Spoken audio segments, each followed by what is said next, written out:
Assalamualaikum warahmatullahi wabarakatuh. Oke, pada pertemuan kali ini saya Wikan Galuh Widiarto, Magister Pendidikan, akan membahas sebuah tema yang menarik, yakni mengenai self love atau cintai diri. Nah, di sini yang dimaksud yaitu mengenali diri atau kenali diri, terima diri, dan wujudkan mimpi. Jadi ini nanti kita akan membahas mengenai tema tersebut, yaitu self love, seperti itu. Oke, saya sambut dulu teman-teman semua. Semoga teman-teman semua dalam keadaan sehat walafiat dan keluarga juga dalam keadaan yang sama. Adapun teman-teman atau saudara-saudara yang sedang mengalami kesulitan, sakit, kemudian hambatan-hambatan lain atau cobaan yang lain, semoga diberikan kesabaran, ketabahan, dan semoga bisa lekas kembali sehat secara fisik dan mental. Baik. Oke, pada video kali ini kita akan membahas mengenai self love, kenali diri, terima diri, dan wujudkan mimpi. Nah, baik kita mulai. Untuk memahami dirinya sendiri, mencintai dirinya sendiri, kan otomatis kita perlu mengenali diri kita sendiri.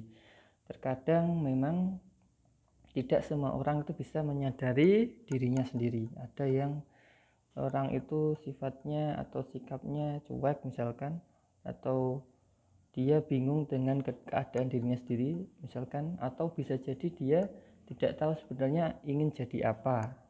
Nah, pada kesempatan kali ini ada salah satu cara untuk menggali potensi mengenali dirinya sendiri, dan dari mengenali itu kita harus bisa berusaha menerima, dan pada akhirnya kita ada goalnya atau wujudkan mimpi, tujuannya seperti itu. Nah, pada pembahasan kali ini yang akan kita bahas ini mengenai salah satu analisis, dan analisis ini sangat sangat populer seperti itu. Analisis yang dimaksud adalah analisis SWOT, SWOT, SWOT, S-nya yaitu strength. Nah, strength itu adalah kekuatan. Kekuatan yang dimaksud adalah kekuatan yang ada dalam dirinya sendiri dan yang mendukung, ada internal dan eksternal, seperti itu. Bisa difahami ya. Kemudian yang kedua huruf W. W itu adalah weakness, kelemahan. Terkadang kita lebih sering bisa mengidentifikasi kelemahan diri kita dibanding kekuatan diri kita. Maka dengan analisis SWOT ini kita berupaya mengenali diri kita, yaitu misalkan weaknessnya yaitu saya adalah pribadi yang pendiam, ya sudah ditulis. Nanti selain itu apalagi, misalkan saya orangnya boros misalkan, atau saya orangnya pendiam misalkan, atau orangnya saya suka suka menghindari keramaian. Nah, itu kan juga weakness. Nah, nanti kita catat apa yang ada dalam diri kita masing-masing. Dan yang ketiga yaitu O, opportunity atau peluang, seperti itu. Saya yakin dan percaya jurusan kita misalkan ya, peluangnya itu juga sama ada dalam diri kita, dan juga faktor eksternal. Jadi misalkan peluangnya yaitu misalkan sebagai seorang mahasiswa itu kan dia sedang studi. Nah, peluangnya yaitu studi di jurusan tersebut itu mampu meningkatkan kemampuan dan keterampilannya. Dalam hal apa? Misalkan dalam hal menolong, seperti itu. Misalkan peluang itu sendiri dalam dirinya yaitu dia adalah seseorang yang kreatif dan memiliki inovasi, sehingga dia bisa mengembangkan potensinya lebih baik lagi. Contoh peluang itu ada mahasiswa, saya sebutkan saja contohnya mahasiswa jurusan bimbingan konseling Islam, itu dia punya peluang, dia punya melihat pasar. Jadi di kampus itu ternyata pasar tertentu itu sangat menarik, hingga akhirnya dia mengambil kesempatan itu, peluang itu, yaitu dengan berjualan. Nah, akhirnya dia juga bisa mendapatkan mewujudkan, yaitu misalkan keringanan dalam hal belajar, jadi tidak terlalu membebani orang tuanya. Ada yang seperti itu. Itu artinya dia bisa memanfaatkan peluang yang ada di sekitarnya dan dalam dirinya. Dia kreatif dalam hal menjualnya. Inovasinya misalkan bentuk pengemasannya menarik. Nah, itu contoh sebuah opportunity. Nah, ini nanti tetap tergantung pada tujuan dari masing-masing individu. Kalau tujuannya adalah untuk berjualan, maka kesempatannya harus menyesuaikan. Kalau tujuannya adalah untuk menjadi mahasiswa yang sukses, nah itu nanti berarti akan menyesuaikan. Oke, ancamannya atau threat yang terakhir dalam SWOT, yaitu misalkan yang pertama pada saat ini kita sedang mengalami pandemi, yaitu sudah barang tentu virus COVID-19 ini adalah menjadi ancaman kita semua, tentu ancaman dalam hal kesehatan dan lain sebagainya, dan juga berdampak secara multi banyak hal lah, maksud saya seperti itu. Pendidikan berdampak, ekonomi dan lain sebagainya. Contoh dalam pendidikan untuk pembelajaran yang seharusnya bisa dilakukan secara tatap muka akhirnya tatap maya atau daring. Kemudian misalkan dalam hal belajar harusnya mahasiswa bisa mengakses Sarpras, adanya virus ini menjadi tidak bisa. Nah, seperti itu. Jadi itu tadi salah satu cara ya yang bisa kita lakukan untuk mengenali diri kita. Seperti itu. Jadi bagaimana kita bisa mengembangkan analisis SWOT dalam diri kita. Nah, tentu di akhir atau di awal maksud saya tujuannya harus jelas terlebih dahulu. Misalkan kita menganalisis SWOT dalam diri kita untuk apa? Nah, itu nanti akan menyesuaikan SWOT-nya. Misalkan saya ingin menjadi seorang dosen. Seperti itu ya. Ini pribadi saya sendiri misalkan. Saya akan tunjukkan contoh bagaimana kita bisa menyusun analisis SWOT yang dalam hal ini akan membantu saya mengenali diri saya, menerima diri saya, dan mewujudkan mimpi saya menjadi seorang dosen. Nah, sebentar saya akan tunjukkan. Oke, misalkan kita akan menganalisis SWOT, contohnya dari diri saya pribadi. Misalkan tujuan utamanya mimpi saya yaitu ingin menjadi seorang dosen. Nah, maka di sini kita akan memilah satu persatu analisis SWOT itu sendiri.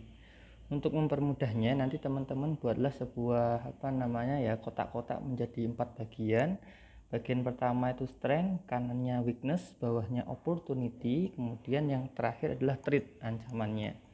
Jadi kita pilah-pilah di situ dan kita sebutkan apa saja yang sekiranya ada dalam diri kita dan lingkungan itu mendukung atau tidak, seperti itu. Nah, yang pertama misalkan strength, kekuatan. Misalkan saya pribadi kekuatannya adalah disiplin dalam belajar. Kemudian yang kedua, tepat waktu dalam mengerjakan tugas. Yang ketiga, suka menolong dan membantu. Yang keempat, senang membaca buku. Dan yang terakhir adalah orang tua saya mendukung cita-cita saya menjadi dosen. Nah, itu strength saya. Nah, nanti teman-teman coba buatlah list kira-kira kekuatan dalam diri kalian masing-masing apa dan seperti apa faktor eksternalnya. Oke, saya rasa cukup ya. Yang kedua yaitu weakness, kelemahan. Nah, setelah saya pikir-pikir ulang selama ini, kelemahan saya adalah saya tidak bisa asertif, tidak bisa tegas. Jadi misalkan teman saya ngajak, yuk nonton, saya langsung mengiyakan. Jadi tidak bisa menolak. Nah, itu jadi sebuah kelemahan dalam diri saya. Kemudian yang kedua, saya orangnya boros. Nah, seperti itu. Jadi itu menjadi kelemahan saya. Yang ketiga, misalkan yang boros itu ya harusnya bisa beli buat buku, ternyata hanya untuk main-main dengan temennya tadi. Nah, itu kan tidak mendukung mimpi saya menjadi dosen. Yang ketiga yaitu suka bermain. Nah, ini juga menjadi sebuah kelemahan dalam diri saya. Oke, lalu saya akan menggali diri saya dalam hal peluang. Nah, ternyata peluang itu yang saya tangkap ketika saya 3,5 tahun studi di S1 saya di Malang. Jurusan saya ternyata mampu memfasilitasi meningkatkan kemampuan dan keterampilan saya seperti itu, sehingga saya bisa menjadi seseorang yang akhirnya menolong orang lain. Nah, dalam hal ini karena dosen ya mendidik, maksudnya seperti itu. Kemudian yang kedua, ternyata di tempat saya belajar itu sarprasnya sudah lengkap, baik laboratoriumnya, perpustakaan, buku-bukunya, dan itu menunjang mimpi saya menjadi seorang dosen. Dan yang ketiga, saya melihat peluang itu, problematik sosial tuh sekarang makin tinggi. Jadi saya melihat ini menjadi sebuah sarana saya agar saya bisa menekuninya dan berhasil dalam hal itu. Kemudian yang terakhir, saya merasa diri saya kreatif dan inovasi. Jadi saya ketika belajar membuat catatan-catatan yang menarik, dan itu membantu saya mengingat materi-materi yang dipelajari misalkan, atau saya memiliki inovasi dalam hal menunjukkan hasil-hasil karya saya seperti itu. Nah, untuk ancamannya, jadi ancamannya misalkan ancamannya itu lebih tepatnya, saya misalkan saat ini itu ada virus itu ya, virus COVID-19 tadi itu, dan itu kan kita nggak bisa mengendalikan ya. Jadi memang itu ancaman itu tidak selalu bisa kita kendalikan, ada faktor luar yang sangat memiliki tingkat tekanan yang tinggi, akan berdampak pada diri kita dan lingkungan. Nah, itu kadang kita memang tidak bisa mengendalikan ya, contohnya virus tadi ancamannya. Terus kemudian misalkan harusnya saya belajar bisa di kampus tapi diganti daring. Nah, itu kan jadi ancaman. Saya akhirnya kan tidak bisa tatap muka dengan pendidik saya atau dosen saya. Atau yang terakhir, karena saya tidak bisa mengakses sarpras yang ada dalam kampus, karena ya ada itu tadi, kembali ada virus COVID-19. Nah, itu tadi contoh analisis SWOT diri saya yang saya ingin menjadi seorang dosen. Jadi saya berupaya menggali potensi diri saya, kelemahan saya, peluangnya seperti apa, dan ancaman yang ada seperti apa. Dan itu kan semuanya setidaknya selaras dengan mimpi saya dosen tadi itu. Nah, itu tadi contohnya. Untuk penjelasan materi singkatnya nanti akan saya share berupa Word. Silahkan nanti setelah mendengarkan, coba kenali dirinya dan mulailah mencoba untuk